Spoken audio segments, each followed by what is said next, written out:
ఈ లొకేషన్‌లో మనం మోస్ట్ ఇంపార్టెంట్ చూడాల్సింది ఏందంటే, ఈ లొకేషన్‌లో మనం ప్లాట్ తీసుకున్నట్లయితే ఏ విధమైన డెవలప్‌మెంట్ వస్తుంది? ఏ విధంగా మన ప్లాట్‌కి డిమాండ్ వస్తుందనేది కంపల్సరీ చూసుకోవాలి. ఉదాహరణకి మనకు సౌతర్న్ పార్ట్ ఆఫ్ హైదరాబాద్‌లో మహేశ్వరం అండ్ ఫార్మాసిటీ రోడ్‌లో ఇప్పుడు కొత్తగా అక్కడ టౌన్‌షిప్స్ అని తర్వాత మనకు ఏఐ ఆర్టిఫిషియల్ ఇంటెలిజెన్స్ సంబంధించిన కంపెనీస్ అన్నీ అక్కడ ఎస్టాబ్లిష్ చేస్తున్నారు. తద్వారా ఏందంటే ఆ ఏరియాలో మొత్తం కూడా సాఫ్ట్‌వేర్ ఇండస్ట్రీస్, ఐటీ ఇండస్ట్రీస్ రావడం ద్వారా ఆ ఏరియా అనేది రెసిడెన్షియల్‌గా ఏర్పడుతుంది.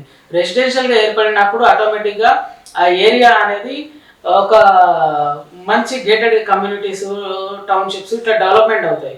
ఆటోమేటిక్‌గా మన ప్లాట్‌కి డిమాండ్ వస్తుంది. కాబట్టి మనం తీసుకునే ప్రాజెక్టు, మనం తీసుకునే ప్లాట్ ఇట్లాంటి మంచి మంచి ప్రాజెక్ట్ ఎంప్లాయ్‌మెంట్ జనరేట్ చేసే ప్రాజెక్ట్స్‌కి నియర్‌గా ఉందా లేదా అనేది కూడా మనం చూసుకోవాలి.